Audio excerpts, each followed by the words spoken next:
let's get started with the first thing. What I want to do is give you a full explanation of sizes and gauges so you have an understanding of that. So I have laid out here a 4mm, 6mm, 7mm, 8mm, and then a 10mm. Okay? And then you'll see that underneath each size I have, this is a 20 gauge, and then a 6mm and an 18 gauge, and then a 21 gauge. Two jump rings, 7mm jump rings and an 18 gauge, an 8mm jump ring and an 18 gauge, and a 10mm jump ring and a 14 gauge. Okay? So first of all, let's talk about what a jump ring is. A jump ring is, and let me pull up my pliers. So I'm going to pull it way up for you. A jump ring is basically a component, what is in the findings, we call the findings family of jewelry, that is designed to connect things or to add things to other things. So it's basically acts as a bridge, a gap, to bridge a gap or to connect one thing to another. Okay? So that is what a jump ring is. Now, jump ring I have in front of you, they're all round. However, they do come in oval shapes and heart shapes and all kind of shapes. Okay, so let's talk about, before we move on, let's talk about the sizes and the gauges that I just discussed. So a 4mm jump ring is very, very small. And I'm going to see if I can get it up here because it is so tiny. So let me pull that way up for you. Really, really tall. And these are be great for really anything. For earrings, you can use these for bracelets. You can use these if you have a very tiny chain that you're trying to connect. Really, again, there's no hard and fast rules about what you're using jump rings for, but the selection of the size of your jump ring really depends upon the project that you're putting together, that you need to be mindful of the size jump ring and the gauge that you're using. So that's a small 4mm. And then we'll take back this guy over here, a 10mm, and he is rather large in size, as you can see. Okay, so basically it's pretty clear and straightforward on millimeters. The smaller the millimeter, the smaller the jump ring, the larger the millimeter, the larger the jump ring. Now, when they talk about 4mm, 6mm, and so on, they are talking about, let me grab this 8mm, they are talking about the diameter in the center from end to end of the center of the jump ring. Okay, so in this case, this is 8mm going across the center. And then over here, we'll grab this 6mm one in rose gold.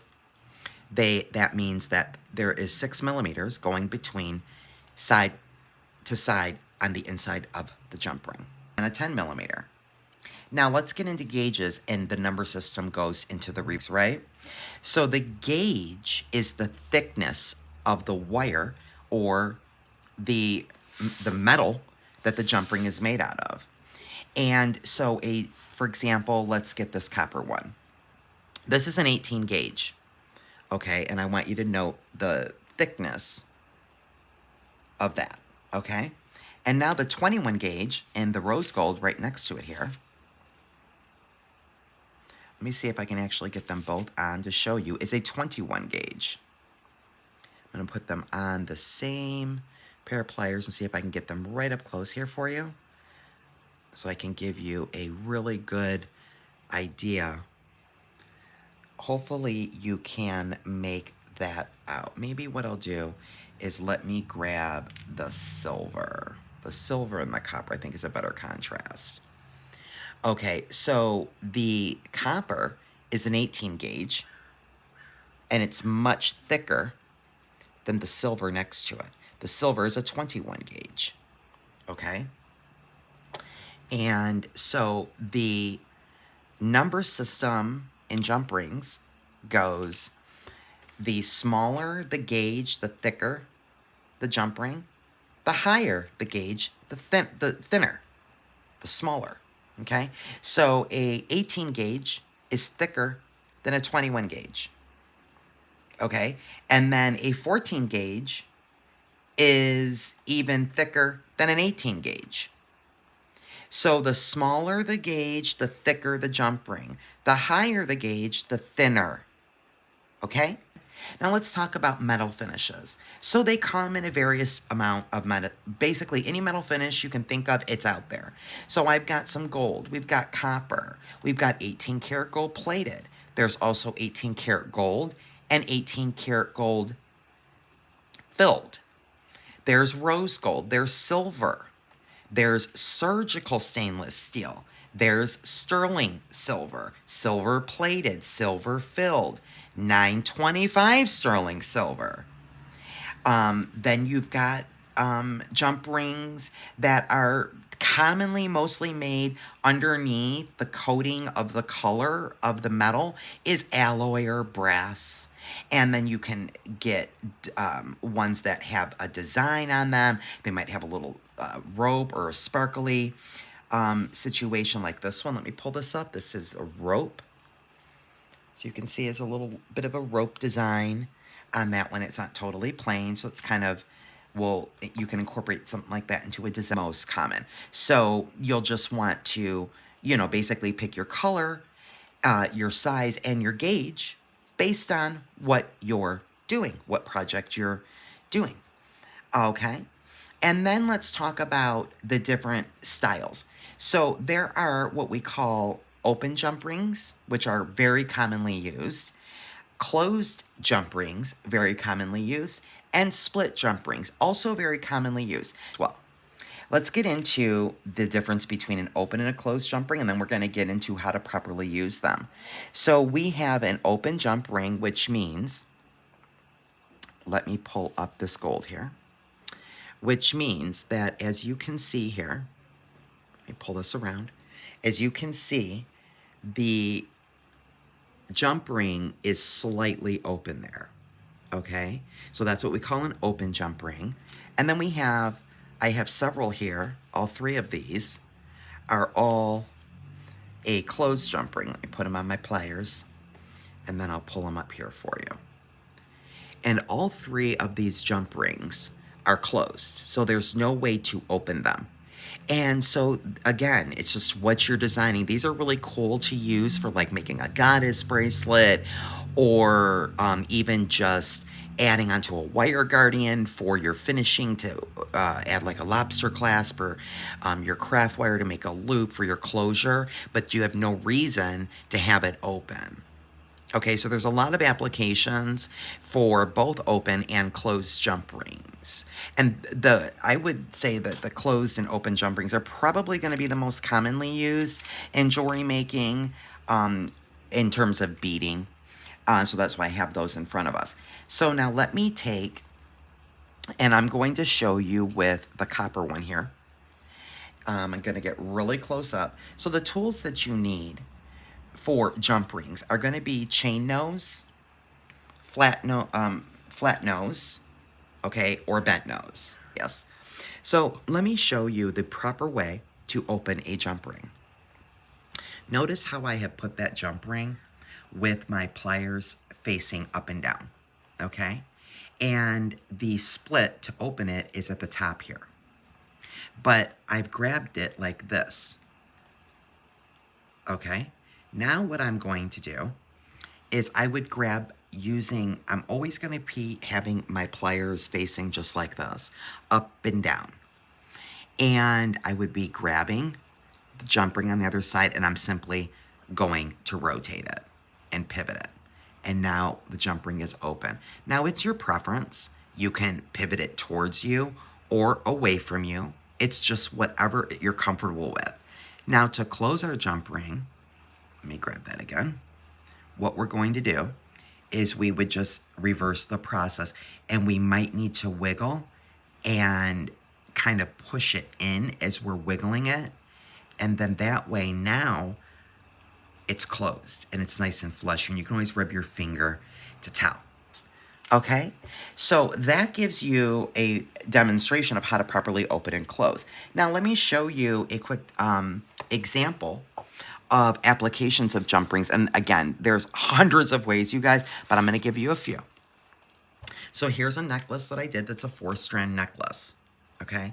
And down here at the bottom, what I want to point out, let me pull all of this out of the way. what I want to point out is that what I did down here is the charms that I added to my connector here. I used 2 jump rings. I used a 4mm on the top and then a 6mm right below it. And that is just because I wanted to. Now, I could have literally just used 1 jump ring, put it through the whole of each of these charms and added it. But it's just what I wanted to do. It was just the style that I decided.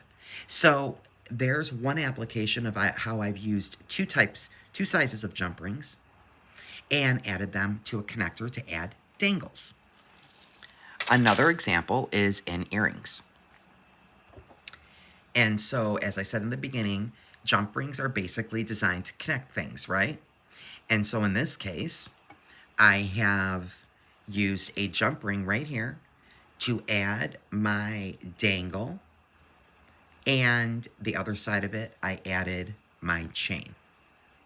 Okay, so you can use jump rings like that. Here's another example of a small, tiny 4mm jump ring, where this is that Coriana chain, so the what we call beading chain, right? And so you'll see here in the finish that these Coriana chain, these are very specific finding as well, and they have a tiny little loop right there on the end. So I took the tiny little 4mm jump rings to add my clasp on both sides to the end of that Coriana chain crimp. And so we've got a tiny little 4mm jump ring there. Another example is I used a 6mm in any standard, which is the most standard way to go ahead and add our finishing finding, which would be our clasp, right? But in this case, I added it to a clamshell. So I just want to show you a couple examples. So here's my clasp, my 6mm jump ring, and then there's my clamshell. So I have a clamshell, a jump ring, and then a clasp. So that's just like a couple, and it just goes on and on, guys. So obviously, as I said, they are designed to connect things together, right? Or to add things to other things. So let me show you a couple examples now that we've talked about the basic 101s, and then we'll wrap it up. This is really delicate chain, so I would probably want to put a delicate jump ring with it, right? Because it just kind of matches the theme. I wouldn't need to put a thicker jump ring with that. But again, these are all design elements, design choices. You have total creative control, totally up to you. So we can add chain right to jump rings. And then let's just in keeping with that, let me just hold that. And I've got some dangles here that I've made. And these have really tiny, tiny hole. So I can easily get that through my 21 gauge. And let's get up this 18 gauge, which is much thicker. And let's see, I can even get it through that one. Okay, so I could add a bunch of dangles if I wanted to a jump ring. Another example is adding a charm. Could add a charm right directly to any open jump ring. Can add most charms are going to have a hole. Can add it right to it. Do the same thing with wire wrapping and pendants, and then our clasp, of course. So then you can add your clasp right directly to your jump ring. There's the bar part. Okay.